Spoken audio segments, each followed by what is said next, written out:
All right, let's get right into it. We are breaking down one of the most unpredictable, chaotic, and just flat out exciting nights in all of sports entertainment, the 2026 Men's Royal Rumble match. You've got 30 superstars, one ring, and a single prize that can literally change a career forever. And that's really what it all boils down to, right? It's this insane battle of survival, of strategy, and let's be honest, a whole lot of luck.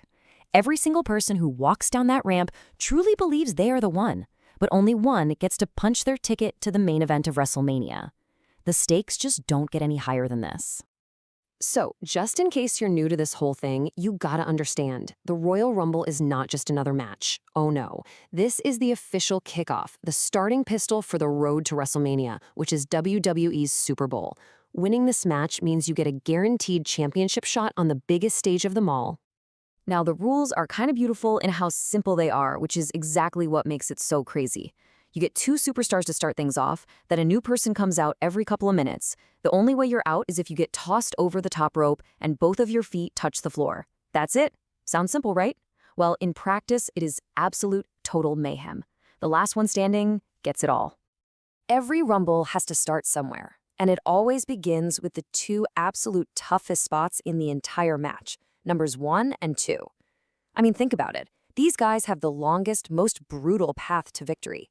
They have to face every single person who comes into that ring. And this year, wow, did we start with some serious power. At number 1, you had the ruler, Obafemi, making his Rumble debut. And at number 2, the super controversial and unpredictable badass himself, Braun Breaker.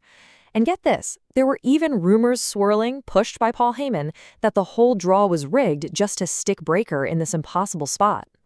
And just to give you an idea of the mountain Braun Breaker had to climb, check this out. In the entire history of the Royal Rumble, only 2 superstars have ever won from the number 2 position. 2. The odds are just astronomically against you the second that bell rings. You know, those early entrants really showcased the incredible variety you only get in the Rumble. You had a living legend and a former winner in Rey Mysterio, a powerhouse veteran like Rusev, and then a complete wild card for Mexico's AAA promotion, Mr. Iguana, who, I kid you not, brought his puppet Iguana to the ring with him. It's the perfect example of how you truly never know who's coming down that ramp next. Okay, so as we push into the middle of the match, the ring really starts to fill up. And this is where things get interesting. Alliances get tested, old rivalries get fired back up, and sometimes things just get plain weird. And then, at number 11, a massive favorite hits the ring, the American Nightmare, Cody Rhodes. He's looking to do something only a handful of legends have ever done, win back-to-back Rumbles. We're talking about a list that only includes guys like Hulk Hogan, Shawn Michaels, and Stone Cold Steve Austin. No pressure, right? And then came one of the strangest things I have ever seen in a Rumble. A luchador named El Grande Americano comes out. Okay, cool. But then, just a few moments later, a second guy comes out claiming he's the original El Grande Americano. It led to this bizarre, hilarious showdown right in the middle of all the carnage. Only in the Rumble. Now, this is where you start to see real strategy come into play. The group known as The Vision, even though they lost Braun Breaker early on, started to put their plan into motion. With Austin Theory, the massive Bronson Reed, and later Carmelo Hayes all hitting the ring, their goal was crystal clear. Use their numbers to completely dominate and control the pace of the match. But just before the Vision could really get their plan rolling, the Rumble delivered a huge shocker. At number 14, the monster free agent Royce Keys made his stunning WWE debut. I mean, social media had been buzzing about this guy for weeks, and his arrival just sent this massive shockwave through the entire arena. And this part of the match, this is where everything changes. The final third. The ring is just packed with exhausted people who've been fighting for their lives, and then the heavy hitters, the legends, the former champions start to make their way down. The intensity just goes through the roof. You know, the commentary team said it perfectly. The buzzer goes off for number 22, and out walks the beast, Brock Lesnar. A 2-time Royal Rumble winner himself, Lesnar is just a force of nature.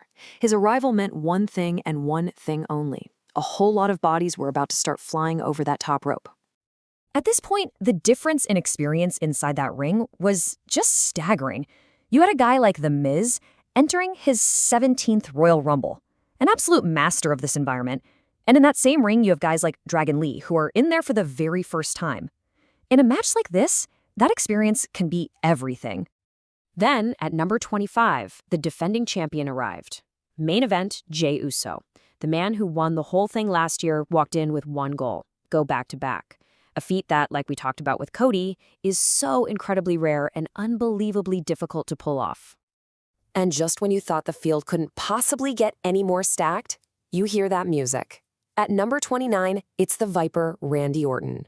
A 2-time winner, a 14-time world champion, Orton is simply one of the smartest, most patient, and most dangerous competitors to ever step foot in a Royal Rumble match.